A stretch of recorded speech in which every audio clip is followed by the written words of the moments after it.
नमस्कार साथियों, स्वागत है आप सभी का आपके YouTube channel doctor AP education पर। शिक्षा शास्त्र विषय के सिलेबस को हम लोग क्रमबद्ध रूप से पूर्ण कर रहे हैं। उसी श्रृंखला में इस समय हम सभी शिक्षा मनोविज्ञान के अध्ययन पर दृष्टिगत रखते हुए अपने पूरे लेक्चर को सीरीज कर रहे हैं।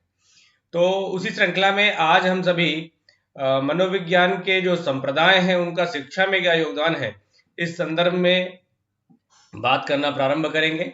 बात करना प्रारंभ हो भी चुकी है। हम सभी ने मनोविज्ञान के विभिन्न संप्रदाय क्या हैं, कैसे इनका निर्माण हुआ, इसके बारे में चर्चा कर ली है। पिछले वीडियो में आप सभी ने पढ़ा होगा इस बात को। वहां पर हम सभी ने संरचनावाद और प्रकार्यवाद के बारे में पढ़ा था।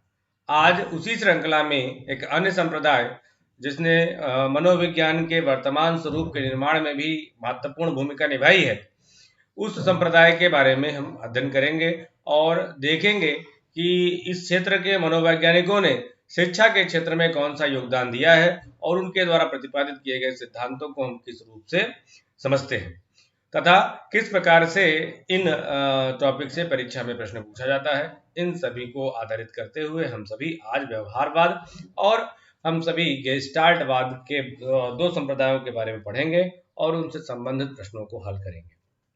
तो बने रहिए चैनल पर। ये पूरा सिलेबस पीजीटी शिक्षा शास्त्र को तो पूरा सिलेबस आपको यहाँ से मिल रहा है। सारे वीडियो लेक्चर फ्री हैं, आप पूरी तरीके से उनका अध्ययन कर रहे हैं। तो आपका एक नैतिक कर्तव्य बनता है कि आप चैनल को बिना सब्सक्राइब किए मत जाइए। अपने दोस्तों को, इसको जो भी तैयारी करने वाले अपने गंभीर व्यक्ति है, अपने साथी हैं, उनको भेज सकते हैं।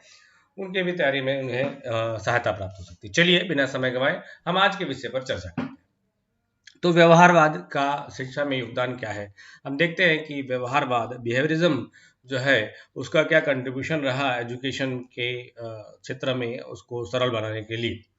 तो कहा गया कि ये जो व्यवहारवाद है, इसकी स्थापना किसने की, तो सबसे पहले देखते हैं कि व्यवहारवाद की स्थापना का श्रेय जाता है जेबी वाटसन। और जेबी वाटसन साहब जो थे, उन्होंने जॉन हॉपकिंस विश्वविद्यालय में इस व्यवहारवादी संप्रदाय या स्कूल या विचारधारा के बारे में कार्य करना प्रारंभ किया। यह विचारधारा 1920 के करीब काफी प्रभावशाली रही। क्यों प्रभावशाली रही? इसलिए क्योंकि ये एचओडी थे जॉन हॉपकिंस विश्वविद्यालय के, एक बात। दूसरा, इन्होंने संरचनावाद और प्रकार्यवाद दोनों का विरोध करते हुए नया संप्रत्यय प्रस्तुत किया और काफी समय तक इनकी विचारधारा प्रभुत्वशाली रही। इन पर इस कारण इनको एक उपाधि दी गई है मनोविज्ञान में। तो व्यवहारवाद को इसीलिए मनोविज्ञान का द्वितीय बल कहा जाता है। प्रथम बल किसे कहते हैं, ये प्रश्न आपके लिए बनना चाहिए। तो प्रथम बल के प्रश्न का जवाब मैं आपको अगले लेक्चर में दूंगा, ठीक है, क्योंकि अगला जो संप्रदाय होगा वो मनोविज्ञान के प्रथम बल के रूप में जाना जाता है। ठीक है भाई, बात समझ में आ गई, क्लियर हो गया ये पॉइंट कि व्यवहारवाद की स्थापना किसने की? जेबी वाटसन साहब ने जॉन हॉपकिंस विश्वविद्यालय में की थी। और किसके विरोध में? संरचनावाद और प्रकार्यवाद दोनों संप्रदायों के विरोध में इस संप्रदाय की स्थापना हुई है। ठीक है। और चूंकि मनोविज्ञान के वर्तमान परिभाषा का निर्माण करने वाला भी व्यवहारवाद है, व्यवहार का अध्ययन करना मनोविज्ञान व्यवहार का अध्ययन करने वाला विज्ञान, ऐसा कहने वाला व्यवहारवाद है। ठीक है, इसलिए इसके वर्तमान स्वरूप के निर्माण में व्यवहारवाद का प्रमुख योगदान है। इसीलिए इसे मनोविज्ञान का क्या कहा जाता है? द्वितीय बल कहा जाता है। मित्रों, क्या कहा जाता है? मनोविज्ञान का द्वितीय बल कहा जाता है, सेकंड फोर्स ऑफ साइकोलॉजी कहा जाता है। चलिए आगे बढ़ते हैं।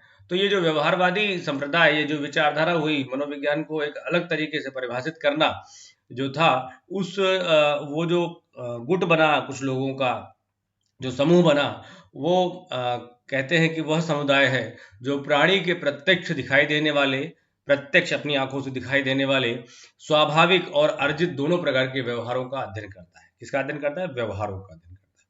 प्रमुख मनोवैज्ञानिकों में इस व्यवहारवाद में बीएफ स्किनर का नाम आता है। टॉलमैन का, बीएफ स्किनर को कट्टर व्यवहारवादी कहा गया है। टॉलमैन, यरगुथरी, सीएल हेल के नाम प्रमुख हैं। इन सबको लेटर बिहेवियरिस्ट कहा गया है। अच्छा, एक बात जरा समझिएगा, यहाँ से एक प्रश्न बनता है। एक बार आपकी पीजीटी की परीक्षा में एक प्रश्न था कि निम्नलिखित में से कौन व्यवहारवादी मनोवैज्ञानिक नहीं है। तो उसमें 3 लोगों का नाम लिखा था। एक तो स्किनर का लिखा था, दूसरा पैवलाव का लिखा था, और तीसरा थॉर्नडाइक का लिखा था, और चौथा लिखा था आपके कोहलर का। तो 4 हो गए। ठीक है, तो कोहलर तो स्पष्ट रूप से कौन है, कोहलर संज्ञानवादी है। ठीक है, गेस्टाल्टवादी है, तो इनका तो पूरा मामला अलग हो गया। तो कहीं कहीं पर जरा सा ध्यान रखिएगा कि स्किनर, थॉर्नडाइक, पैवलाव को भी कई क्षेत्रों में व्यवहारवादी कह दिया गया है। तो प्रश्न अगर इस तरीके से आता है और वर्गीकरण में रखने के लिए बात आती है, तो इधर इन तीनों को एक जगह पर रख करके जो एक व्यक्ति को जो आपको चुनना था कि इसमें से कौन सा व्यवहारवादी नहीं है, तो उसमें से आपने कोहलर को चुना था। तो इस तरीके से जो परीक्षा में अगर प्रश्न आता है तो आप ऐसा मत पकड़ के बैठिएगा कि इसमें BF स्किनर का ही नाम है, बाकी लोगों का नाम नहीं है। ठीक है, थोड़ा सा अपना दिमाग लगाइएगा। ठीक है, चलिए दूसरा पॉइंट क्लियर हुआ। तीसरी बात कही गई क्या कि ये जो व्यवहारवादी थे, हम मैंने आपको बताया था कि जो इन संप्रदायों का निर्माण हुआ है वो सिर्फ इसी बात पर हुआ है कि ये अपने तरीके से मनोविज्ञान को परिभाषित करते हैं, और उन्होंने अपनी एक अलग अध्ययन विधि मनोविज्ञान को मतलब व्यवहार के अध्ययन के लिए एक अलग प्रकार की अध्ययन विधि का निर्माण या समर्थन किया था। तो इसी बात पर ध्यान रखते हुए व्यवहार के अध्ययन की विधि के रूप में इन्होंने ऑब्जर्वेशन को माना है। क्या माना है? प्रेक्षण विधि को उन्होंने अध्ययन की विधि माना, और दूसरा अनुबंधन को महत्वपूर्ण माना। तो कौन कौन सी 2 विधियां व्यवहारवादी, निम्नलिखित में से कौन सी 2 व्यवहारवादी मनोवैज्ञानिकों के द्वारा स्वीकार की गई अध्ययन विधियां हैं? तो प्रेक्षण और ऑब्जर्वेशन और कंडीशनिंग, ठीक, को महत्वपूर्ण माना गया है। ठीक, वाटसन के व्यवहारवाद में अगर हम देखें तो 2 उपक्रम देखने को मिलते हैं, प्राथमिक और गौण, प्राइमरी सब सिस्टम और सेकेंडरी सब सिस्टम। प्राइमरी सब सिस्टम की ही एक्सप्लेनेशन ज्यादा दी गई, सेकेंडरी सब सिस्टम की बहुत ज्यादा बात नहीं की गई।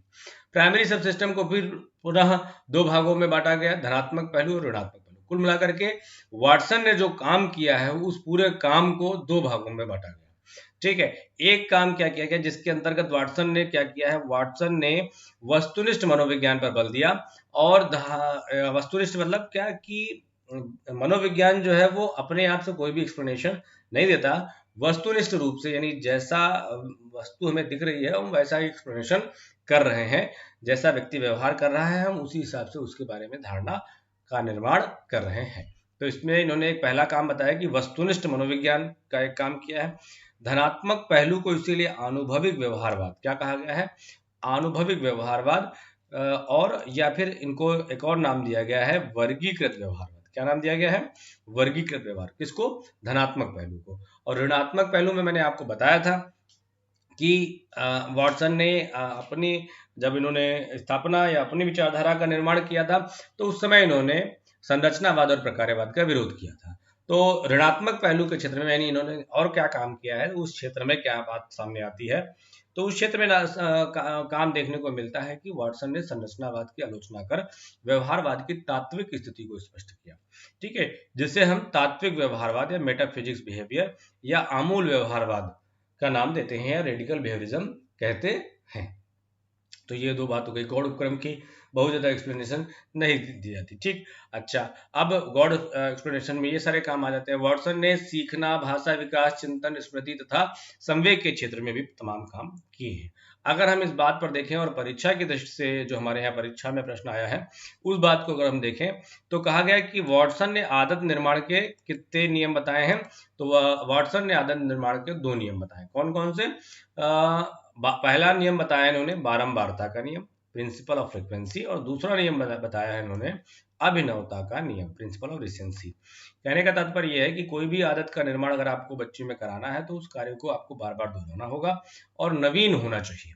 ठीक है, नवीनता रहनी चाहिए उसमें, इस तरीके से बच्चे में हम उस आदत का निर्माण करा सकते हैं।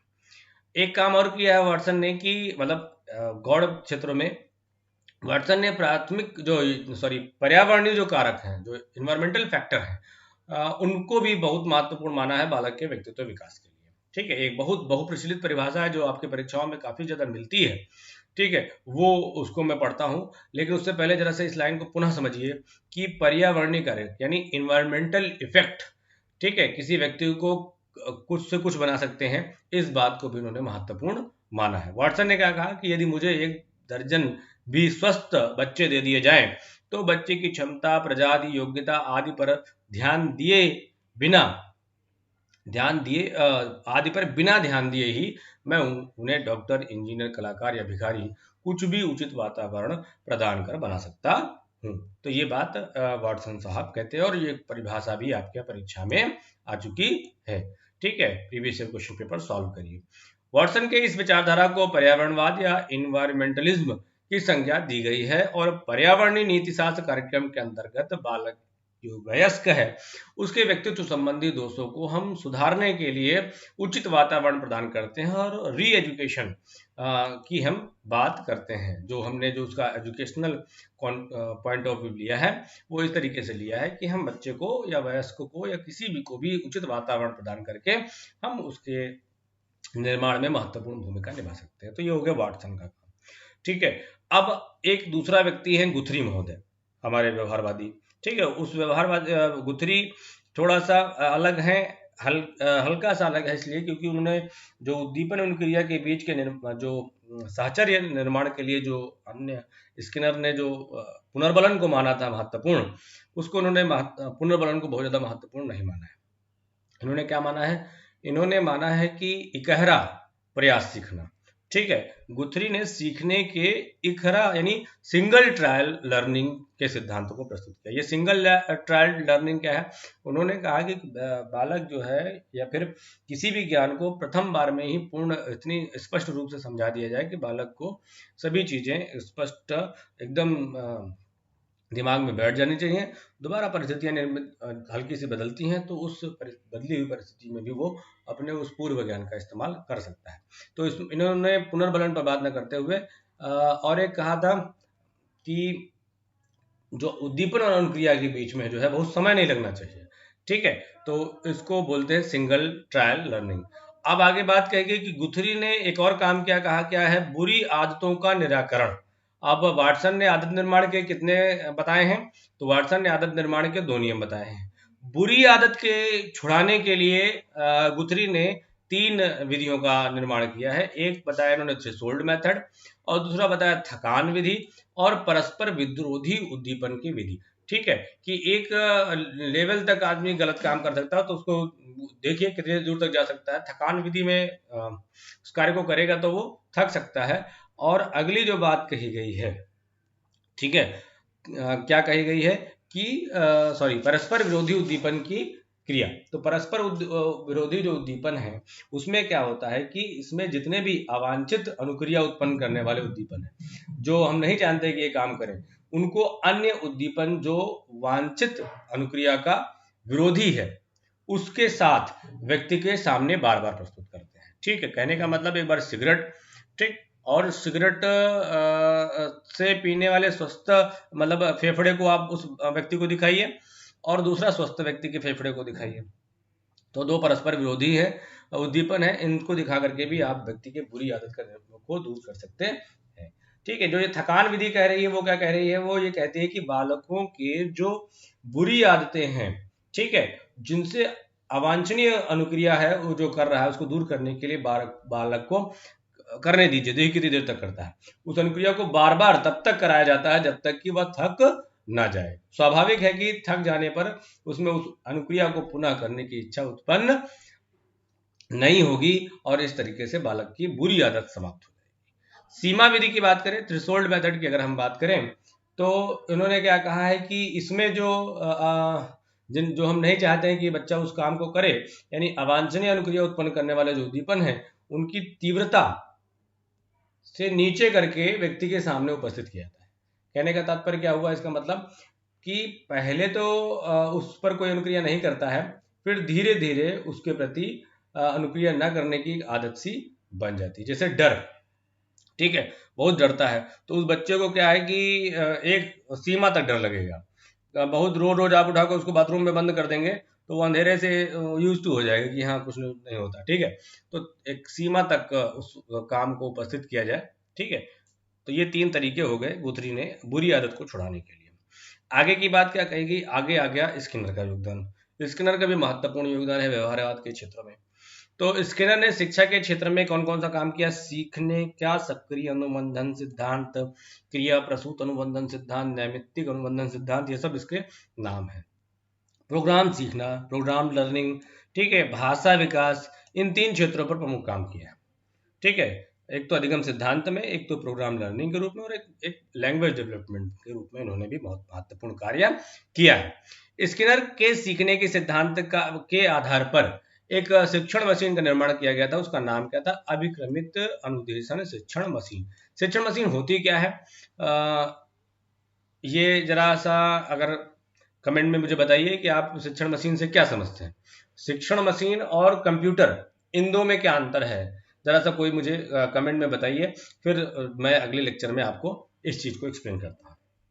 ठीक है, तो अभिक्रमित अनुदेशन शिक्षण मशीन का उन्होंने निर्माण किया, जिसमें बालक क्या है, वह स्वगति से सीखता है। ठीक, आगे जब मैं आपको शैक्षिक तकनीकी बताऊंगा तो उस समय मैं आपको अभिक्रमित अनुदेशन के बारे में स्पष्ट रूप से समझाऊंगा। स्किनर ने प्रोग्राम सीखना में सतत पुनर्बलन की भूमिका को, किसको? सतत पुनर्बलन। जैसे भी व्यक्ति क्रम से सीखता जाएगा, एक सवाल हल करने के बाद उसको पुनर्बलन मिला, अगला सवाल हल करने के बाद पुनर्बलन मिला, यानी सतत पुनर्बलन की भूमिका को महत्वपूर्ण बनाया। यानी पुनर्बलन स्किनर के कार्यों में ज्यादा महत्वपूर्ण माना गया है। भाषा विकास के क्षेत्र में अगर हम बात करें तो भाषा विकास के सिद्धांत में स्किनर ने बताया कि बच्चों में भाषा विकास अनुकरण तथा पुनर्बलन के कारण होती है। क्या क्या है? बहुत अच्छी बात लिखी है। भाषा विकास किस तरीके से होता है? अनुकरण, यानी बड़ों का अनुसरण करने से होती है। इसमें एक परिभाषा भी बहुत अच्छी चली स्किनर साहब की, अभी प्रश्न में आगे मैं सॉल्व कराऊंगा कि बच्चे भाषा वातावरण से सीखते हैं। किसने कहा? ठीक, तो स्किनर ने कहा। यानी एक क्या है कि एक अंग्रेजी परिवेश, यानी विदेशी में जहाँ पर वो भाषा बोली जाती है वहाँ बच्चा पैदा होता है तो वो बचपन से अंग्रेजी बोलता है, और हम अपने गांव, अपने क्षेत्र, जिस क्षेत्र में रहते हैं वहाँ की हम भाषाओं का अपने आप से अनुरूप कर लेते हैं। तो देखिए कुछ प्रश्न हैं, उनसे सब फटाफट हम लोग उसको सॉल्व करते हैं, तब देखते हैं अपने कॉन्सेप्ट को क्लियर करने के लिए जितनी बातें ऊपर की गई। पहला प्रश्न, व्यवहारवाद की स्थापना किसने की? तो व्यवहारवाद की स्थापना जेबी वाटसन ने की। ये प्रश्न जरूर आप लोग पेन लेकर के बैठा करिए, तो खटाखट व्यवहारवाद की स्थापना जेबी वाटसन। जो प्रश्न है ये बहुत इंपॉर्टेंट है और टू द पॉइंट है और कॉन्सेप्ट को क्लियर करने वाले हैं। व्यवहारवाद को मनोविज्ञान का कौन सा बल कहा गया है? द्वितीय बल कहा गया है। मनोविज्ञान व्यवहार का वस्तुनिष्ठ अध्ययन है, वस्तुनिष्ठ अध्ययन है, ठीक है, वस्तुपरक अध्ययन है। ठीक है, किसने कहा है? तो ये जेबी वाटसन ने कहा है। वाटसन ने आदत निर्माण के कितने नियम बताए हैं? तो वाटसन ने आदत निर्माण के 2 नियम बताए, बारंबारता का नियम और अभिनवता का नियम। व्यवहारवाद के धनात्मक पहलू को क्या कहा जाता है? व्यवहारवाद के धनात्मक पहलू को अनुभवी व्यवहारवाद या अमूल व्यवहारवाद कहा जाता है। व्यवहारवाद के ऋणात्मक पहलू को क्या कहा जाता है? तो उसको हमने तात्विक व्यवहारवाद या तात्विक व्यवहारवाद, सॉरी अनुभविक और वर्गीकृत है यहाँ पर, ये तात्विक व्यवहारवाद या आमूल व्यवहारवाद का नाम आपने दिया हुआ है। किसने कहा कि मुझे 1 दर्जन भी स्वस्थ बच्चे दे दिए जाए तो बच्चों की क्षमता, प्रजाति, योग्यता आदि पर ध्यान दिए बिना मैं उन्हें डॉक्टर, इंजीनियर, कलाकार या भिखारी कुछ भी बना सकता हूँ? बताइए। ठीक है, वेरी गुड, बहुत अच्छा जवाब। ठीक, सीखने का एकहरा प्रयास सिद्धांत किसने प्रस्तुत किया? बताइए। ठीक, गुथरी ने दिया, वेरी गुड। गुथरी ने बुरी आदतों के निराकरण के लिए कितने नियम बताए थे? बताओ। 3 नियम बताए थे, वेरी गुड। सीमा विधि, थकान विधि और परस्पर विरोधी उद्दीपन की विधि। सीखने के सक्रिय अनुबंधन सिद्धांत या नैमित्तिक अनुबंधन सिद्धांत या क्रिया प्रसूत अनुबंधन सिद्धांत का प्रतिपादन किसने किया? तो बीएफ स्किनर ने किया। अभिक्रमित अनुदेशन शिक्षण मशीन का निर्माण किसने किया? सर्वप्रथम तो बीएफ स्किनर ने किया। बहुत अच्छी परिभाषा। बच्चे भाषा कहाँ से सीखते हैं? अपने वातावरण से सीखते हैं। यह कथन किसका है? यह कथन बीएफ स्किनर साहब का है। तो चलिए, व्यवहारवाद के बारे में हमने बातों को कंप्लीट किया। गेस्टाल्ट मनोविज्ञान को भी फटाफट कंप्लीट कर दो। 2 संप्रदाय एक वीडियो लेक्चर में हम लोग कंप्लीट करेंगे। सिलेबस को खत्म करना है और संबंधित सांख्यिकी के पार्ट को भी, शैक्षिक मापन मूल्यांकन के पार्ट को भी हमें देखना है। ठीक है, तो प्रयास किया जाए कि सिलेबस जल्दी से जल्दी खत्म हो सके। अगर पता चला अभी मेरे पास छुट्टियां हैं तो मैं रेगुलर वे में आपको पढ़ा दे रहा हूँ, अभी विद्यालय खुलेंगे तो फिर थोड़ा सा समय निकालने में समस्याएं होती हैं। चलिए, शिक्षा में गेस्टाल्ट मनोविज्ञान का योगदान। गेस्टाल्ट को अवयवीवाद भी कहा गया है, पूर्णांगवाद भी कहा गया है। ठीक, तो गेस्टाल्ट मनोविज्ञान की स्थापना जर्मनी के किसने की है? मैक्स वर्दाइमर द्वारा 1917 में की गई। किसके द्वारा? मैक्स वर्दाइमर के द्वारा। गेस्टाल्ट मनोविज्ञान की स्थापना किसने की? मैक्स वर्दाइमर। इस स्कूलीय संप्रदाय के विकास में 2 अन्य मनोवैज्ञानिक जिनका नाम आपने सुना, कर्ट कोफका और वोल्फगैंग कोहलर, 2 व्यक्ति हैं। कौन कौन? कर्ट कोफका और वोल्फगैंग कोहलर। ये 2 लोगों का भी नाम हमें देखने को मिलता है और उनका महत्वपूर्ण योगदान और इस विचारधारा को आगे ले जाने में इन्होंने काफी ज्यादा काम किया हुआ है। अच्छा भाई, गेस्टाल्ट शब्द का शाब्दिक अर्थ क्या है? तो गेस्टाल्ट शब्द का शाब्दिक अर्थ देखें तो गेस्टाल्ट को रूप या आकृति या पूर्णाकार से लिया गया है, जिसे हमने समाकृतिका का सिद्धांत क्या कहा है, समाकृतिका या समग्राकृतिका सिद्धांत भी कहते हैं। क्वेश्चन आ चुका आपके यहाँ कि समाकृतिका का सिद्धांत निम्नलिखित में से किससे संबंधित है, तो समाकृतिका का सिद्धांत गेस्टाल्ट से संबंधित। इस स्कूल के द्वारा करते क्या है, इसमें कैसे अध्ययन किया जाता है व्यक्ति के व्यवहारों का, तो कहा गया इस स्कूल के द्वारा प्रत्यक्षण, परसेप्शन, प्रत्यक्षण मैंने आपको बहुत अच्छी तरीके से समझाया था कि किसी भी ज्ञान को प्राप्त करने, प्रत्यक्षण का तात्पर्य यह हुआ कि किसी भी विषय वस्तु को जानने के लिए हम अपने मैक्सिमम इंद्रियों का इन्वॉल्वेशन उस काम में कर दें, तो वो हमारा परसेप्शन होता है, प्रत्यक्षण कहलाता है। फिलहाल अपने मनोविज्ञान के क्षेत्र में अनुभूति, समझना, बूझ, ग्रहण, बोध, ये सब कैसे होते हैं, जब आप अधिकतम अपने आप को इन्वॉल्व करते हैं उस क्षेत्र में। तो प्रत्यक्षण के क्षेत्र में इन्होंने प्रयोगात्मक शोध किए हैं। गेस्टाल्टवादियों ने किसी वस्तु को समझने के लिए कहा कि पूर्ण से अंश की ओर या फ्रॉम होल टू पार्ट पर चलने पर बल दिया। ठीक है, कहां से पूर्ण परिस्थिति का व्यक्ति अध्ययन करता है, उसके बाद उसके टुकड़े धीरे धीरे उसका समाधान प्रस्तुत करता है। कोहलर तथा कोफा ने सीखने की क्रिया में कौन सा सिद्धांत प्रस्तुत किया, प्रयत्न एवं भूल के स्थान पर सूझ को महत्वपूर्ण माना। इन्होंने बहुत ज्यादा अभ्यास को महत्वपूर्ण नहीं माना, यही इनकी एक कमी थी। कोहलर थे, ठीक है, इन्होंने किसको माना, सूझ को ज्यादा महत्वपूर्ण माना। कोहलर ने सूझ एवं अंतर्दृष्टि के सिद्धांत का प्रतिपादन किया है सुल्तान नामक वनमानुष पर, आप सभी जानते हैं, और आगे जब मैं अधिगम के सिद्धांत आपको पढ़ाऊंगा तब वहां पर और स्पष्ट रूप से चर्चा की जाएगी। दूसरे चलिए बात हो गई वर्दाइमर की, और कोहलर का काम ज्यादा मिलता है, कोफा का भी काम मिलता है, बहुत अधिक पुस्तकों में इसके बारे में वर्णन नहीं है। चलिए वर्दाइमर की बात करें, दूसरा जो महत्वपूर्ण व्यक्ति है, तो वर्दाइमर ने लोगों के चिंतन पर, हाँ इन्होंने चिंतन पर अच्छा काम किया है, और चिंतन में इन्होंने आगे, एक तो स्किनर का चिंतन में काम ज्यादा है, दूसरा पियाजे का है, वर्दाइमर का है, और एक अपने वो है, क्या नाम है उनका, बताओ भाई, भाषा विकास में किसका काम है, तो भाषा विकास में अपने, जिन्होंने लैंग्वेज एक्विजिशन डिवाइस के बारे में बताया है, नाम बताओ भाई, बताइए कमेंट बॉक्स में, बताइए कौन किसके बारे में मैं बात कर रहा हूँ। ठीक है, तो अगला, इन्होंने चिंतन पर कितने वैज्ञानिक अध्ययन किया, और चिंतन के 3 प्रकार का बताए, कौन कौन से, ए टाइप, बी टाइप और वाई टाइप। ए टाइप क्या है, इसको हम प्रोडक्टिव थिंकिंग कहते हैं, और बी टाइप को हम अंशतः प्रोडक्टिव, हाफ, और हाफ अनुत्पादी, ठीक है, इसको नाम दिया गया है। अगला वाई टाइप क्या है, इसमें प्रयत्न एवं भूल की प्रधानता होती है। तो चिंतन के कितने प्रकार बताए वर्दाइमर ने, 3 प्रकार बताए।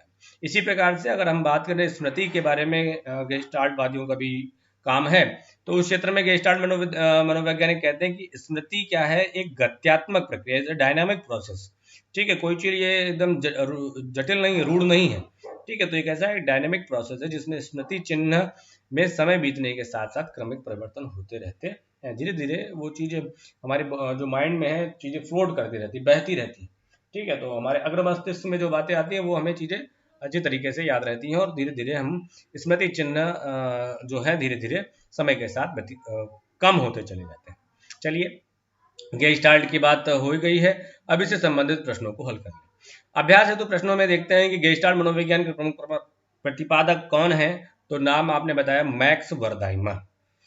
अब कोफा और कोहलर कौन है, तो कोफा और कोहलर को आप गेस्टाल्टवाद के प्रमुख प्रवर्तकों में रख सकते हैं। तो क्वेश्चन आ जाए कि निम्नलिखित में से कौन से गेस्टाल्टवादी हैं, तो वर्दाइमर, कोफा, कोहलर, ठीक है, और स्किनर। तो आपके उपरोक्त 3 जो है ए बी सी वाले आपके गेस्टाल्टवादी हैं, बाकी आपके स्किनर क्या है, व्यवहार। गेस्टाल्ट मनोविज्ञान को अन्य किस नाम से जानते हैं, उसे हम अवयवीवाद भी कहते हैं, समाकृतिका भी कहते हैं, और समग्राकृतिका सिद्धांत भी कहते हैं।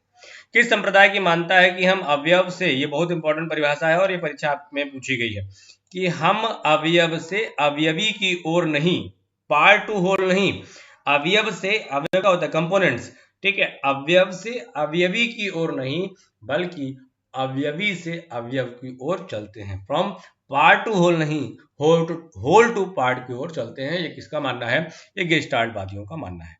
सूझ एवं अंतर्दृष्टि के सिद्धांत का प्रतिपादन किसने किया, कोहलर ने किया। कोहलर ने अपना अध्ययन जिस वनमानुष पर किया था उसका क्या नाम था, सुल्तान था। वर्दाइमर ने चिंतन के कितने प्रकार बताए हैं, 3 प्रकार बताए, ए टाइप, बी टाइप और वाई टाइप। Very good. और अगला एक प्रश्न है कि स्मृति में समय बीतने के साथ साथ क्रमिक परिवर्तन होते रहते हैं, यह मान्यता किस सिद्धांत की है, तो ये गेस्टाल्ट सिद्धांत की मान्यता है। तो मित्रों, आज के दो संप्रदायों का अध्ययन हम सभी ने कर लिया। अगले लेक्चर में हम शिक्षा में मनोविश्लेषणवाद का योगदान और हार्मिक मनोविज्ञान दो की बात करके अपनी बात को यहाँ पर पूर्ण करेंगे। ठीक है, तो मनोविश्लेषणवाद थोड़ा बड़ा है, इसलिए हो सकता है जो अगला लेक्चर है वो थोड़ा सा और वहां पर सभी बातों को एक्सप्लेन करने का प्रयास भी किया गया है। ठीक है, तो चलिए मिलते हैं अगले लेक्चर में, तब तक के लिए धन्यवाद। भारत माता की जय।